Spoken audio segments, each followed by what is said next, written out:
The old woman, seeking revenge, planned to become an 18-year-old, but just before the surgery, she called her enemy. Hey, Jianxing. Who? You can't tell it's my voice already? Don't you worry. I'll go and get it right away.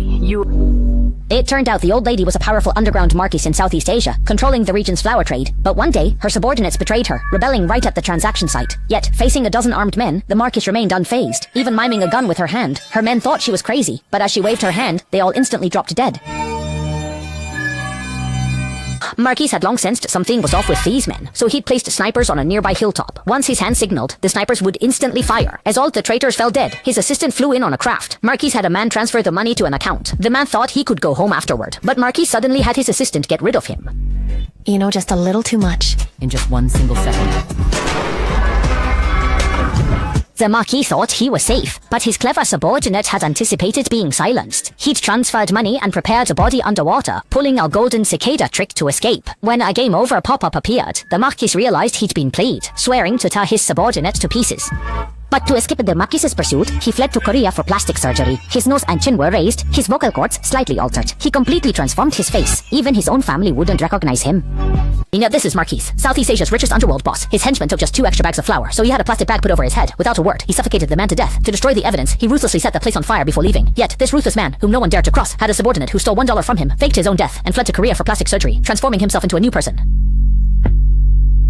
When Xiao Lei's twin brother heard of his death, he couldn't believe his brother was dead. To find the truth, Da Lei rushed to Mabu to check his brother's home, but as he entered the room, a box suddenly hit his head.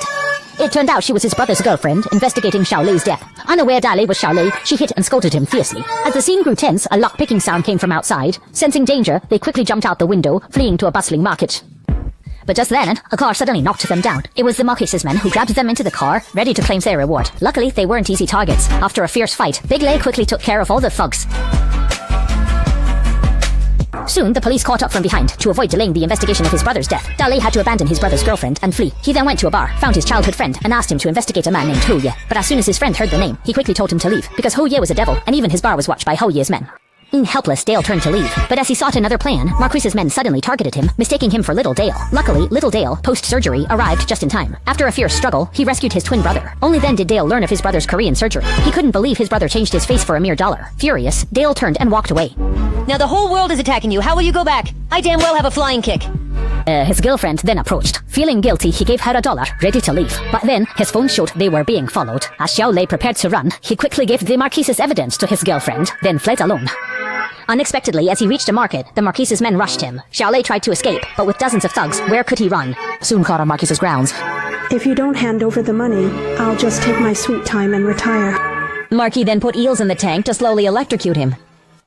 Who gave you the authority, the absolute right, to withhold my money, huh? He stole the Marquise's $1, dropped into an electric eel tank.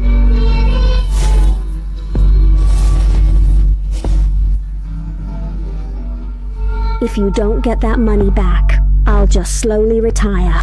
However, at this moment, how could Xiao Lei come up with $100 million? Because before Marquis caught him, he had already given the evidence of Marquis' crime to his girlfriend. Meanwhile, to save Xiao Lei, his girlfriend took the evidence to the police, hoping they would help her rescue him. Yet, the police knocked her out from behind. This officer was Lord Hao's mole in the police force. They then took him to Lord Hao as well. Seeing his girlfriend tied up, Xiao Lei instantly roared in rage.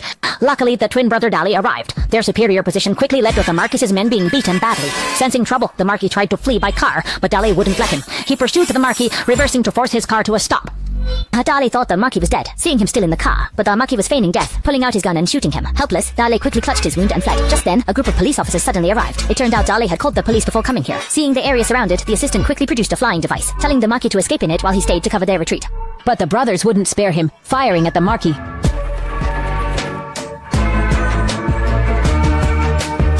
Finally, Marquis's criminal lair was busted, and Xiao Lei, feeling guilty, had surgery to look like his old self. But just as the brothers reconciled, Xiao Lei suddenly received a mysterious call.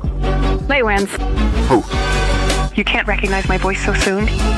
No need to worry. I'll be coming to find you very soon.